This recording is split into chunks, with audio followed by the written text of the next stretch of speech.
नमस्कार दोस्तों, अभी जस्ट 5 मिनट पहले एक केस सॉल्व करके आ रहे हैं। कहीं न कहीं मन में सुकून भी है कि चलो किसी गरीब की मदद किए, लेकिन दुख इस बात का है, संदेश देना चाहते हैं तमाम शहर के डॉक्टर्स को कि कम से कम जो मिनिमम कॉमन लोग हैं, गरीब लोग हैं, उनकी बोटी मत नोचिए आप।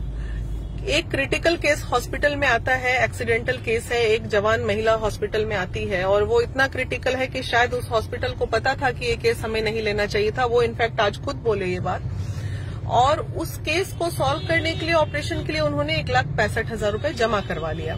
2 दिन इलाज के बाद महिला का देहांत हो जाता है। पिछले 27 तारीख से बॉडी उसकी हॉस्पिटल में वो लोग रखे रहते हैं, मात्र इसलिए कि जब तक आप 1,40,000 और जमा नहीं करोगे तब तक हम बॉडी रिलीज नहीं करेंगे।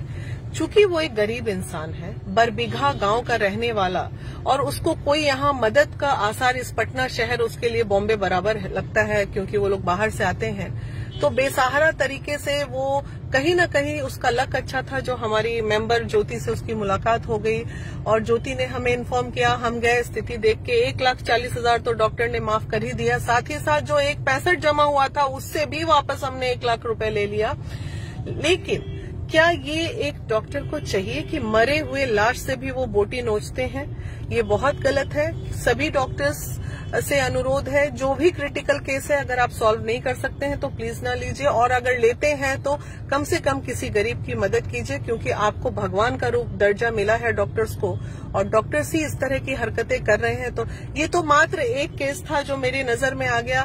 पता नहीं पूरे शहर में, पूरे देश में हर दिन कितने लोग इसके शिकार होते हैं। तो कहीं न कहीं ये बहुत दुखद है, और खुशी इस बात की है कि आज हमने किसी को मदद भी किया।